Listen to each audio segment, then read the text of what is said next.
ناظرین گرامی السلام علیکم ورحمۃ اللہ وبرکاتہ۔ سیدھی بات کے تازہ ترین پرائم ٹائم میں آپ لوگوں کا استقبال ہے۔ ناظرین گرامی، میں انصار عزیز ندوی اس وقت آپ لوگوں کے سامنے کچھ اہم ترین خبروں پر تبصرے لے کر کے حاضر ہوا ہوں۔ ناظرین گرامی، اتر پردیش کے ضلع اناؤ میں ہندو پجاری میلان داس کے قتل کیس میں مطلوب 1,00,000 روپے انعامی ملزم اسرائیل کو پولیس انکاؤنٹر میں مار دیے جانے کی خبریں سامنے آ رہی ہیں۔ پولیس کے مطابق ملزم 9 جون کو پیش آنے والے قتل کے الزام کے بعد فرار تھا اور اس کی گرفتاری کے لیے وسیع پیمانے پر تلاش جاری تھی۔ پولیس کے بیان کے مطابق بنگار ماؤ police special operations group SOG کو اطلاع ملی تھی کہ اسرائیل آگرہ ایکسپریس وے کے تاج پور انڈر پاس کے قریب موجود ہے۔ پولیس ٹیم جب موقع پر پہنچی اور اسے ہتھیار ڈالنے کہا گیا تو اس نے مبینہ طور پر فائرنگ شروع کی۔ پولیس کا ماننا ہے کہ گولی سب انسپکٹر نیوٹن کمار سنگھ کی بلٹ پروف جیکٹ سے ٹکرائی، جبکہ دوسری گولی کانسٹیبل وکاس بھدوریا کے ہاتھ میں لگی۔ جوابی کارروائی میں اسرائیل شدید زخمی ہوا اور بعد میں بنگار ماؤ کمیونٹی ہیلتھ سینٹر میں ڈاکٹروں نے اسے مردہ قرار دے دیا۔ پولیس نے دعویٰ کیا کہ جائے وقوع سے قتل میں استعمال ہونے والا چاقو، ایک دیسی ساختہ پستول، ایک کارتوس برآمد کیے گئے۔ میلان داس قتل کیس میں نامزد 5 ملزمان میں سے 3 کو پہلے ہی گرفتار کیا جا چکا تھا، جبکہ اسرائیل اور ایک ملزم مفرور تھے۔ دوسری جانب اس پولیس انکاؤنٹر نے ایک بار پھر اتر پردیش میں انکاؤنٹر پالیسی پر بحث چھیڑ دی ہے۔ انسانی حقوق کے کارکنان بعض قانونی ماہرین کا ماننا ہے کہ ایسے واقعات میں عدالتی عمل اور آئینی تقاضوں کو نظر انداز کیے جانے کے خدشات موجود رہتے ہیں۔ اسی تناظر میں حالیہ دنوں الہ آباد ہائی کورٹ نے بھی مبینہ انکاؤنٹر کلنگز اور بعض سخت قوانین کے استعمال پر تشویش کا اظہار کیا تھا۔ پولیس کے سرکاری اعداد و شمار کے مطابق گزشتہ 9 برسوں میں UP ریاست میں 17,000 سے زائد پولیس مقابلے ہوئے، جن میں 289 مبینہ جرائم پیشہ افراد ہلاک ہوئے اور ہزاروں کو گرفتار یا زخمی کیا گیا ہے۔ ناظرین گرامی، ادھر جے پور میں پیر کے روز احتجاجی مظاہرے کے دوران حالیہ اچانک لوگوں کے دل میں گھر کرنے والی کاکروچ جنتا پارٹی CJP کے بانی ابھیجیت دیپکے پر نامعلوم افراد نے حملہ کر دیا ہے۔ پولیس کے مطابق جب احتجاج کے دوران حامیوں نے ابھیجیت دیپکے کو اپنے کندھوں پر اٹھا رکھا تھا، اس دوران چند افراد نے ان کے قریب پہنچ کر انہیں تھپڑ مارے اور حملے کی کوشش کی۔ واقعے کے بعد دیپکے کے حامی مشتعل ہو گئے، حملہ پر اجتماعی طور پر حملہ کر دیا، جس کے نتیجے میں علاقے میں کشیدگی اور افراتفری کی صورتحال پیدا ہو گئی۔ پولیس نے فوری مداخلت کرتے ہوئے 2 نوجوانوں کو حراست میں لے لیا ہے۔ حکام کا ماننا ہے کہ واقعے کی تحقیقات جاری ہیں اور حملے کے محرکات کا پتہ لگایا جا رہا ہے۔ اطلاعات کے مطابق نیٹ امتحان کے پرچہ لیک ہونے اور بے روزگاری جیسے مسائل کے خلاف احتجاج کے لیے شاہد اسمارک کے مقام پر بڑی تعداد میں نوجوان جمع ہوئے تھے۔ اسی دوران یہ واقعہ پیش آیا۔ پولیس نے کہا ہے کہ امن و امان برقرار رکھنے کے لیے علاقے میں فوجی اضافی فورس تعینات کی جا رہی ہے اور معاملے کے ہر پہلو سے جانچ کی جا رہی ہے۔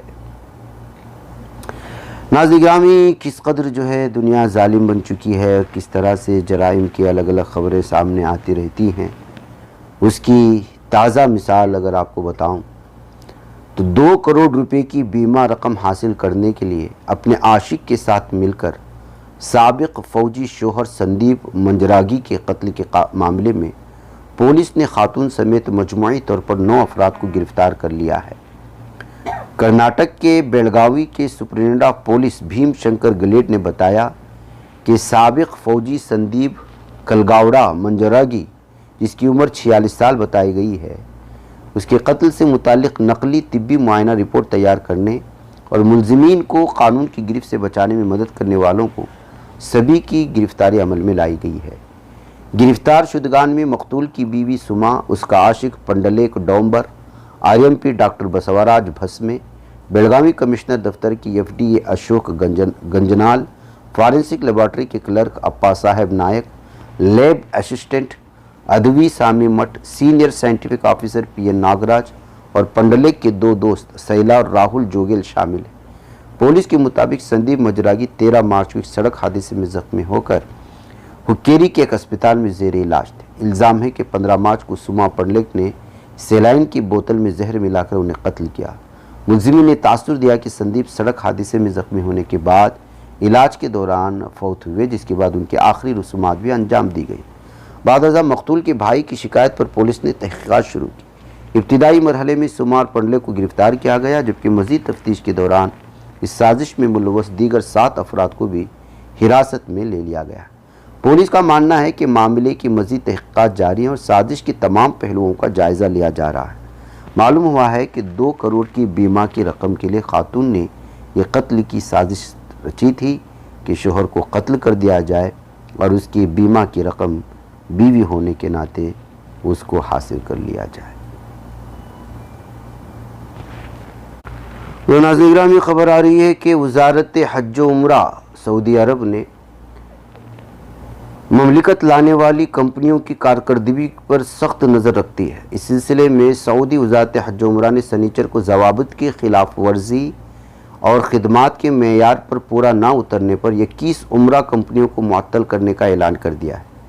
سعودی پریس ایجنسی SPA کے مطابق وزارت نے بیان میں کہا کہ گزشتہ سیزن کے دوران کئی کارکردگی جائزوں سے معلوم ہوا کہ کمپنیوں کی خدمات کے معیار میں کمی آئی اور ضوابط کی خلاف ورزی کی گئی۔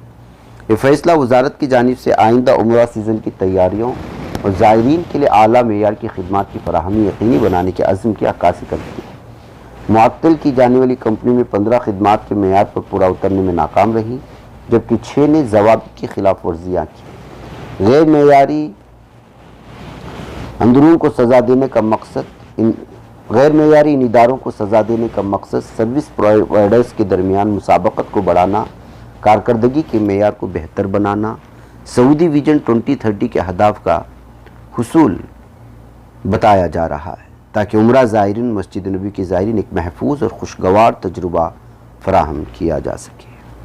ناظرین گرامی، مغربی بنگال کی سیاسی صورتحال کس قدر خطرناک ہو چکی ہے، بالخصوص اقلیتوں پر جو ظلم و ستم ہو رہا ہے وہ بہتر انداز میں جانتے ہیں، اور سیاسی عداوتیں نکالنے کا سلسلہ بھی لگاتار جاری ہے۔ ایسے میں مغربی بنگال کی سابق وزیر اعلیٰ ممتا بنرجی نے بھوانی پور اسمبلی انتخاب کے نتائج کو چیلنج کرتے ہوئے کلکتہ ہائی کورٹ سے رجوع کیا ہے۔ اس انتخاب میں انہیں مغربی بنگال کے موجودہ وزیر اعلیٰ سویندو ادھیکاری کے ہاتھوں 15,105 ووٹوں کے فرق سے شکست ہوئی تھی۔ عرضی میں انتخاب سے متعلق تمام ریکارڈ دستاویزات کو محفوظ رکھنے کے ساتھ ساتھ کئی دیگر قانونی اقدامات کا مطالبہ کیا گیا ہے۔ اس موقع پر ممتا بنرجی کے ساتھ ڈیرک اوبرائن، ڈولا سین اور کلیان بنرجی وغیرہ موجود تھے۔ ناظرین گرامی، ایک بار پھر ظالم صہیونی درندے قابض ریاست کا صدر نیتن یاہو پھر سے ایران کو دھمکی دیتا ہوا نظر آ رہا ہے۔ معاہدہ ہو یا نہ ہو، تہران کو جوہری ہتھیار حاصل نہیں کرنے دیں گے، یہ کہتے ہوئے اس نے ایک مرتبہ پھر بیان جاری کیا ہے جس پر تبصروں کی بھرمار ہو رہی ہے۔ مغربی ایشیا میں جاری بحران پر قابو پانے کے حوالے سے ایران امریکہ کے درمیان ہوئے مجوزہ معاہدے سے بوکھلا اسرائیلی وزیر اعظم نیتن یاہو نے کہا کہ ایران کو کسی بھی حالت میں جوہری ہتھیار نہیں رکھنے دیا جائے، خواہ امن معاہدہ ہو یا نہیں۔ نیتن یاہو نے کہا کہ ان کی پوری سیاسی زندگی ایران کو جوہری ہتھیار حاصل کرنے سے روکنے کے ہدف پر مرکوز رہی۔ اسرائیلی وزیر اعظم نے اسے اپنی پوری زندگی کی ذمہ داری بتایا۔ نیتن یاہو نے کہا کہ جب تک وزیر اعظم ہیں ایران کو جوہری ہتھیار حاصل ہونے نہیں دیں گے۔ ناظرین گرامی، ظاہر سی بات ہے کہ ظالم صہیونی درندہ اس وقت بوکلایا ہوا ہے، کیونکہ جو مذاکرے ہو رہے ہیں، امن معاہدے ہو رہے ہیں ایران اور امریکہ کی، اس میں اسرائیل کو سائیڈ لائن کر دیا گیا ہے۔ ناظرین، مجھے اجازت دیں۔ السلام علیکم ورحمۃ اللہ وبرکاتہ۔